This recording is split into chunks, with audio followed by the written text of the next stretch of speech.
रीवा में आज मुख्यमंत्री के आगमन पर आम जन अधिकार पार्टी ने प्रधानमंत्री और मुख्यमंत्री का पुतला दहन किया है। कमिश्नर कार्यालय के सामने विभिन्न मांगों को लेकर विरोध प्रदर्शन करते हुए न सिर्फ पुतला दहन किया गया, बल्कि मांगे पूरी न होने पर आगामी 15 सितंबर से क्रमिक अनशन की चेतावनी दी गई है।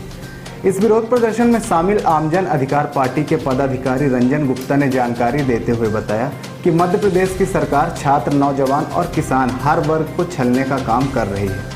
उन्होंने कहा कि आज बीएड की छात्राओं की छात्रवृत्ति न मिलने से कॉलेज में उनका प्रवेश नहीं हो पा रहा है, जिससे उनका भविष्य अंधकार में हो रहा है। इसके अलावा जिले भर में किसान खाद के लिए परेशान है, जबकि शासन और प्रशासन भ्रष्टाचार में लिप्त है। उन्होंने मांग करते हुए कहा कि अगर छात्राओं की छात्रवृत्ति नहीं दी गई और किसानों को खाद उपलब्ध नहीं कराया गया तो आगामी 15 सितंबर से कलेक्ट्रेट के सामने क्रमिक अनशन किया जाएगा। सामान्य पुतला जलाया आप लोगों ने इस देश में और इस प्रदेश में आज छात्र, नौजवान, किसान हर वर्ग भारतीय जनता पार्टी की सरकार से परेशान है। आज हमारे साथ अभी वर्तमान में जो कन्याएं बीएड कर रही हैं उनके पिछले साल की छात्रवृत्ति नहीं मिली, अगले साल का एडमिशन आ गया और कॉलेज अब उनसे एडमिशन फीस मांग रहा है, छात्रवृत्ति की फीस मांग रहा है और इनके शासन ने, मध्य प्रदेश शासन ने अभी तक इनको छात्रवृत्ति नहीं दी, जिस कारण इनका अगला साल का भविष्य कॉलेज में अंधकारमय हो गया है। जब ये बच्चियां एडमिशन की फीस नहीं जमा कर पाएंगी तो कॉलेज प्रशासन इनको परीक्षा देने नहीं देगा।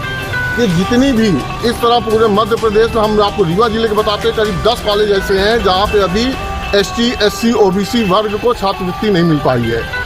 साथियों, आप लोग से मेरा इस प्रिंट मीडिया, इलेक्ट्रॉनिक मीडिया के माध्यम से ये कहना है कि जिस तरह से मोहन यादव सरकार, कहने को तो ओबीसी वर्ग से आते हैं लेकिन एससी, एसटी, ओबीसी वर्ग के छात्रवृत्ति नहीं दे पा रहे हैं। एक तरफ तो वो लाडली बहनाओं के लिए घोषणाएं कर रहे हैं, दूसरी तरफ उनकी भांजियां जो कॉलेज में एडमिशन नहीं ले पा रही, उनका भविष्य अंधकारमय है।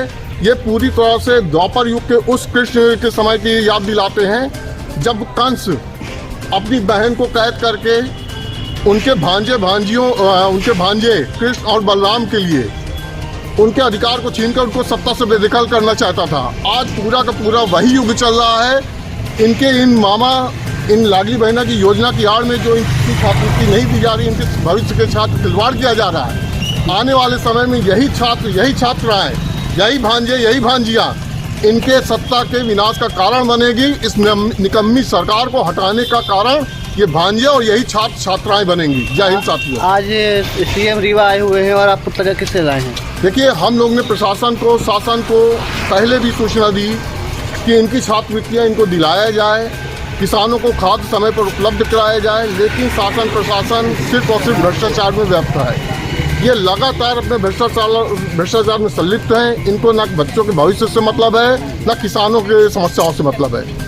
आज मुख्यमंत्री का रीवा आगमन हो रहा है और जब तक हम लोग की मांग नहीं मानी जाएगी, मुख्यमंत्री के कभी भी रीवा आगमन होने पर हम लोग पुतला दहन करेंगे और छात्रों की समस्याओं को लेकर के 15 तारीख से हम लोग कलेक्ट्रेट के सामने बाबा साहब की प्रतिमा के नीचे क्रमिक अनशन चलाएंगे। आज नहीं पुतला जलाए हैं आप?